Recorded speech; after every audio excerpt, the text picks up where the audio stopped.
जो आज मैं आपके साथ शेयर करना चाहता हूं। अपने साथी को बोल जो तू चाहता है दूसरों के साथ भी यही किया कर। जो तू दूसरों के साथ करेगा सूद समेत वापस आएगा। आमीन। बैंक में जाओ ना लोन लेने के लिए, समझ आ रही? तो जब आपको लोन देता बैंक वाला मैनेजर, तो वो लोन के साथ किस्त भी लेता है और उसके ऊपर इंटरेस्ट भी लेता है। कितनों को समझ आ रही? लेता है ना? सगा वो किसी का, तो मेरे चाचा का लड़का तुझे इंटरेस्ट माफ होता सा? नहीं होता।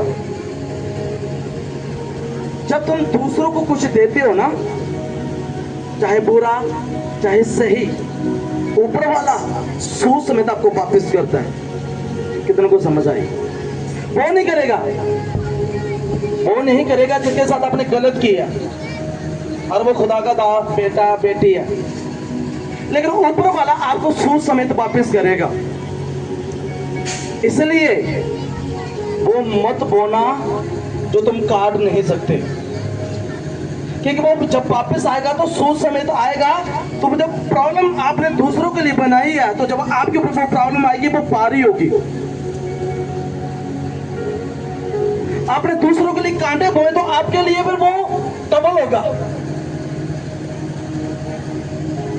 आप किसी की निंदा कर रहे हो, एक दिन आपकी इतनी निंदा होगी ना, ऊपर वाला आपको फिर ऐसा दुनिया के सामने फिर खड़ा करेगा ना, फिर आप अपनी निंदा को रोक नहीं पाओगे।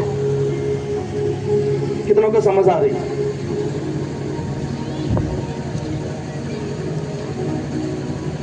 इसलिए मेरे खिलाफ कोई बोलता, मैं उसको कभी जवाब नहीं देता। इसका मतलब ये नहीं कि मैं नहीं दे रहा तो ऊपर वाला नहीं दे रहा। मैंने बोला ए लोन की तरह आपने तो इन्वेस्टमेंट दी है, उस इन्वेस्टमेंट के साथ खुदा तुझे लोन के साथ वापस पे बैक करेगा।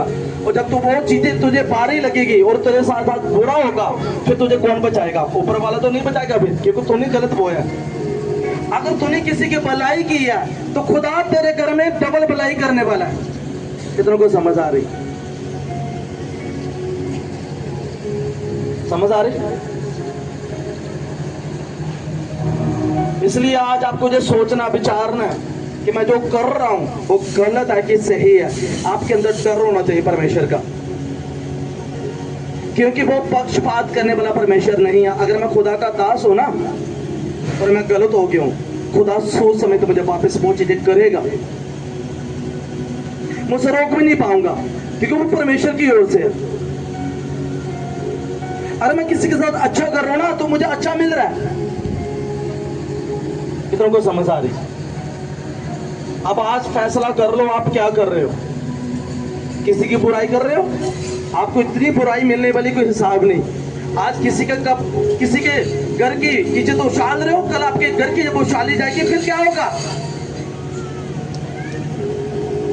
फिर क्या होगा?